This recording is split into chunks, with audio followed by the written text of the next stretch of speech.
¿Y si un robot pudiera saber cómo nos sentimos de verdad? No por la sonrisa que forzamos, sino por cómo esa sonrisa se va apagando después de pasar un par de horas a su lado. Hoy la pregunta no es si un robot puede ser inteligente. La pregunta es, ¿puede un robot aprender a no ser insoportablemente pesado? Bienvenido a este análisis a fondo. Hoy vamos a explorar un estudio fascinante de la Universidad de Yale que intenta responder a esa pregunta. Y lo hace midiendo con precisión el momento exacto en que nuestra fascinación inicial se convierte en una simple mueca de cortesía. La misión es desgranar cómo nuestras reacciones no verbales hacia los robots evolucionan con el tiempo. Un factor clave para que dejen de ser juguetes de un día y se conviertan de verdad en colaboradores. Para ello, los investigadores han creado una base de datos pública que se llama ReACT, a partir de dos experimentos muy reveladores. Pues el punto de partida de todo este trabajo es una verdad muy simple, pero fundamental. Es imposible preprogramar un robot para que se ajuste a las preferencias de cada persona. Sería una locura. La única solución viable es que los robots aprendan directamente de las personas con las que interactúan. Pero claro, aquí viene el problema. El problema es que no somos un libro abierto. Para nada. Nuestras señales, sobre todo las faciales, son un lío. Pueden cambiar de significado según si es la primera vez que vemos algo o la 20ª. Una ceja levantada al principio puede ser sorpresa genuina. Una hora después puede ser puro escepticismo. Has dado en el clavo. Y un robot que no entienda esa diferencia está condenado al fracaso social. Imagina que te cuento un chiste. La primera vez te ríes a carcajadas por la novedad. La 10ª, quizás solo sonríes levemente. Si el robot solo entiende la carcajada como una reacción positiva, pensará que su 10º chiste ha sido un fracaso estrepitoso. Y entraré en un bucle de intentar contar chistes cada vez más exagerados para conseguir la misma reacción. Se volvería cada vez más molesto. Se convertiría en el equivalente robótico de ese amigo que no pilla las indirectas. Justamente. Por eso este estudio es tan importante. No solo reconoce el problema, sino que propone una forma de medirlo y estudiarlo sistemáticamente a través de dos escenarios muy controlados: un videojuego colaborativo y una sesión de fotos dirigida por un robot. Pues el del videojuego me llama especialmente la atención. En un entorno de acción, de colaboración, donde las reacciones son rápidas, ¿cómo se mide ese desgaste de la novedad? El primer conjunto de datos se llama React Now. La premisa es sencilla y, la verdad, divertida. 72 personas juegan 6 partidas del clásico Space Invaders. A su lado, como compañero de equipo, tienen a un pequeño robot humanoide, Now. Lo interesante es que el robot no es un mero espectador, sino que participa activamente. Y su comportamiento está diseñado para ser la variable clave. Durante las 2 primeras partidas, el robot se queda en su lado de la pantalla, predecible. Pero en las partidas 3 y 4, de repente cruza a la zona del jugador humano en 3 ocasiones para ayudarle. Los investigadores llamaron a estas ayudas visitas. Después, en las 2 últimas partidas, la 5 y la 6, solo realiza una única visita. Y todo esto mientras una cámara graba al detalle las expresiones faciales de los participantes. O sea, el robot pasa de ser un compañero predecible a un ayudante inesperado. Buscaban capturar esa reacción al factor sorpresa. Correcto. Pero aquí es donde la metodología se vuelve sofisticada. No se limitaron a etiquetar las reacciones como feliz o sorprendido, que es algo muy subjetivo. Utilizaron un sistema llamado Open Face, que descompone cada expresión en sus componentes musculares básicos, las llamadas unidades de acción facial, o AUS. Es una forma de medir la expresividad de manera objetiva. Entiendo. En lugar de decir el coche va rápido, que es una percepción, medimos la velocidad exacta en km/h. Esa analogía funciona, pero hasta cierto punto. Con el coche medimos una realidad física. Aquí medimos la expresión de una realidad interna, que es mucho más escurridiza. El motor no puede, fingir estar a menos revoluciones, pero una persona sí puede forzar una sonrisa o reprimir una mueca de fastidio. Aún así, es lo más cerca que podemos estar a una medición objetiva. De acuerdo. Es una medición de la energía facial, por así decirlo. ¿Y cuál fue el resultado? El resultado fue clarísimo. La suma total de activación de estas unidades faciales fue significativamente más alta durante las primeras visitas del robot, en las partidas 3 y 4. La gente reaccionaba de forma muy visible. Sonrisas amplias, ojos abiertos, sorpresa. La novedad funcionó. Tenía que pasar. Anda, mira qué listo el robotito que ha venido a ayudarme. Es que la primera vez que tu nuevo aspirador inteligente evita un cable es casi mágico. La centésima simplemente esperas que lo haga. Justo ahí está el hallazgo crucial. En las últimas partidas, la 5 y la 6, cuando el robot realizaba una ayuda similar, la reacción facial de los participantes era muchísimo más apagada, más sutil. La expresividad, medida con esas unidades de acción, había caído en picado. Lo que nos lleva a la gran pregunta. ¿Es simplemente aburrimiento? ¿El efecto de la novedad que se desvanece? ¿O es algo más profundo? Una especie de adaptación neuronal, donde el cerebro ya ha catalogado la acción del robot como normal y no necesita malgastar energía en una reacción tan intensa. Y aquí está la gran paradoja para la ingeniería. Podemos medir el qué.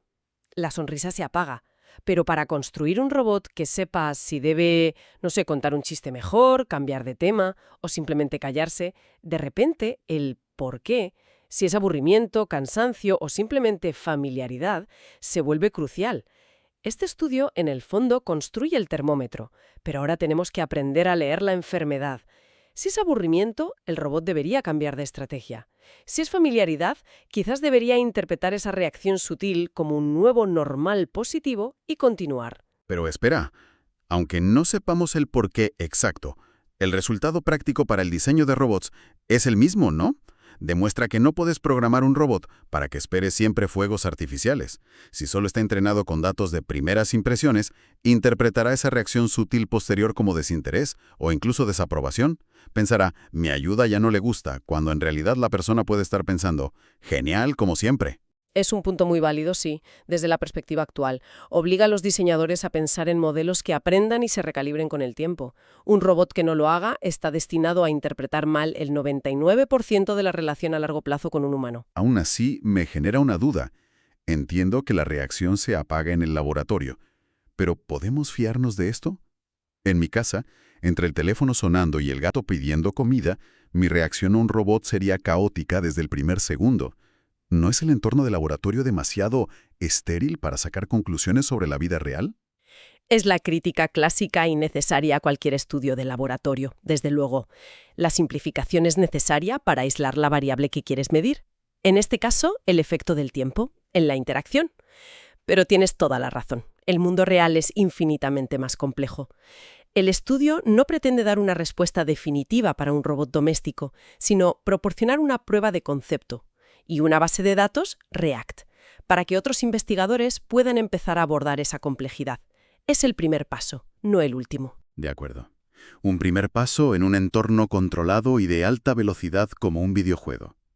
Me pregunto si ocurre lo mismo en una situación más pasiva y personal, como posar para una foto. ¿Se mantiene esa misma curva de habituación cuando un robot nos pide que sonriamos por quinta vez? El segundo conjunto de datos, React Shutter, nos lleva precisamente a ese escenario. Aquí, 40 personas se sientan para una sesión de fotos, pero el fotógrafo es un robot llamado Shutter. Es básicamente una pantalla con ojos sobre un brazo robótico con una cámara montada. La tarea es que el robot les va a hacer 6 fotografías. La dinámica estaba muy estructurada. Antes de cada una de las 6 fotos, el robot realizaba una secuencia de 4 acciones. Esto suma 24 acciones en total a lo largo de toda la sesión. Y estas acciones eran variadas. A veces contaba un chiste, otras pedía directamente a la persona que sonriera, podía sugerir que se relajara o cambiar el mismo de pose. Uf, esto del fotógrafo me da un poco de ansiedad. Me recuerda a los fotomatones que te dicen sonríe con una voz metálica. La primera vez es gracioso, la tercera ya te sientes juzgado por una tostadora. El estudio captó algo de esa incomodidad. Me pregunto qué tipo de chistes contaba el robot. ¿Eran chistes de ingenieros? Porque, a ver, eso podría explicar la caída en la expresividad facial más que cualquier otra cosa. El estudio, muy sabiamente, no publica los chistes, quizás para proteger a los participantes de revivir el trauma, pero sí capturó una dinámica aún más compleja y con más matices que la del videojuego. La tendencia general, si miramos las 24 acciones de principio a fin, fue negativa. La expresividad de los participantes disminuyó significativamente. La gente en general se volvía menos reactiva. Lógico. El primer chiste del robot puede hacer gracia. El cuarto probablemente ya no tanto. Es el agotamiento de la interacción forzada. Cierto. Sin embargo, y esto es lo fascinante, al analizar los datos de otra manera, los patrones cambiaban. Si en lugar de mirar la secuencia completa de 24 acciones, nos fijamos en cada mini sesión de 4 acciones justo antes de una foto, la tendencia era la opuesta. La expresividad aumentaba ligeramente del primer al cuarto acto. Espera, eso me parece contradictorio. Nos aburrimos en general, pero nos esforzamos justo al final. ¿No podría ser simplemente que la gente está actuando poniendo la cara de foto que creen que el robot espera? En lugar de ser una reacción genuina, es como estar en una reunión larga. Puedes estar perdiendo el foco, pero cuando sabes que te van a preguntar algo, de repente te reanimas.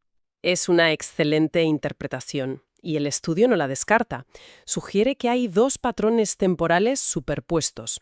Por un lado, una disminución del interés o de la novedad a largo plazo, a lo largo de toda la sesión, pero por otro, un aumento del compromiso a corto plazo a medida que se acerca el momento clave. La gente se prepara para el momento de la verdad de la foto.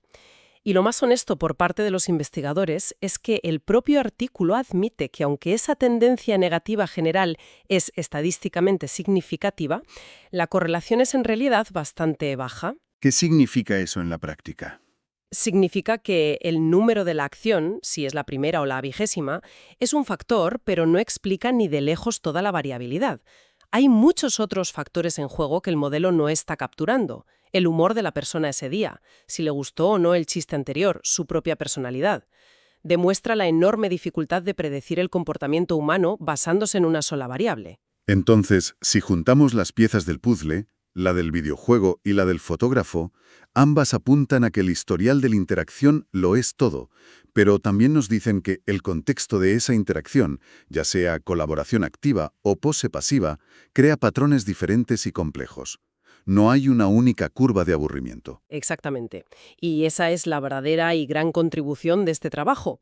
No son tanto los resultados específicos, sino su argumento en contra de la forma en que se suelen construir los modelos de inteligencia artificial que analizan las reacciones humanas. La mayoría trabajan con instantáneas, o como mucho, con ventanas de tiempo de unos pocos segundos. Analizan la foto, pero no la película completa. Precisamente. Lo que estos investigadores proponen es que los futuros algoritmos deben tener en cuenta explícitamente toda la historia de la interacción para poder interpretar correctamente una señal. Una expresión facial neutra al principio no significa lo mismo que una expresión facial neutra después de una hora de chistes malos. La primera puede ser expectación, la segunda un claro signo de hastío, y un robot socialmente inteligente debe saber la diferencia. Esto cambia por completo las reglas del juego. Pero también me hace pensar en otra limitación. Todo el estudio se basa en las expresiones faciales, pero no nos comunicamos solo con la cara. ¿Qué pasa con el tono de voz, la postura corporal, un suspiro de aburrimiento? Una cara neutra acompañada de un suspiro cuenta una historia muy diferente a una cara neutra con una postura erguida y atenta. Sin duda. La comunicación humana es multimodal. Este estudio se centra en un solo canal, el facial, que es increíblemente rico, pero incompleto. Integrar el análisis de la voz, los gestos y la postura es el siguiente paso lógico, y un desafío técnico aún mayor. Este trabajo sienta las bases, demostrando que incluso en un solo canal el factor tiempo es determinante. Ahora hay que construir sobre eso. A pesar de esas limitaciones, lo que esta base de datos React consigue es innegable. Abre la puerta a una nueva generación de robots que podrían tener algo parecido a una memoria relacional. Es una buena forma de verlo. Máquinas que no solo reaccionan a lo que pasa en el último segundo, sino que comprenden la dinámica de una relación a lo largo del tiempo, que notan cuando su comportamiento se vuelve predecible o aburrido para nosotros. Y que idealmente podrían ajustar su forma de interactuar para mantener nuestro compromiso a largo plazo. No se trata solo de entender una sonrisa, sino de entender por qué esa sonrisa es hoy más pequeña que la de ayer, y actuar en consecuencia. Eso, si se consigue, sería un salto cualitativo enorme. Muy bien, para ir concluyendo creo que podemos destilar las ideas clave de este análisis. La primera, y fundamental, es que los robots sociales no pueden funcionar con reglas fijas. Necesitan la capacidad de aprender y adaptarse a partir de nuestras reacciones personales y no verbales. Segundo, y este es el núcleo del estudio, esa retroalimentación que les damos no es constante. Nuestra expresividad facial, nuestra reacción visible, cambia con el tiempo. A menudo se vuelve más sutil, más apagada, a medida que la novedad desaparece y la familiaridad se instala. Un robot debe aprender a leer en el silencio. Y tercero, para enseñarles a hacer eso, son cruciales herramientas como la base de datos React. Son conjuntos de datos que capturan esta evolución temporal y que permitirán a la comunidad científica desarrollar inteligencias artificiales que entiendan el historial y el contexto. El objetivo final es crear interacciones mucho más ricas, naturales y sobre todo efectivas a largo plazo. Y todo esto que hemos discutido nos lleva a una pregunta final, una idea para reflexionar. Si un robot, en el futuro, llega a aprender a interpretar a la perfección nuestras reacciones más sutiles y apagadas, esas que mostramos tras mucho tiempo de interacción, ¿en qué se convierte exactamente? ¿Se convierte en un compañero más intuitivo y empático, casi como un viejo amigo que nos entiende sin que tengamos que hablar? O se convierte en una máquina capaz de detectar nuestro más mínimo desinterés o insatisfacción, incluso cuando estamos intentando activamente ocultarlo por cortesía. Las implicaciones de tener en casa un dispositivo que puede leer nuestro estado de ánimo latente a largo plazo, de forma continua, son algo sobre lo que realmente vale la pena reflexionar. Con esa idea final, concluimos nuestro análisis de hoy. Gracias por acompañarnos.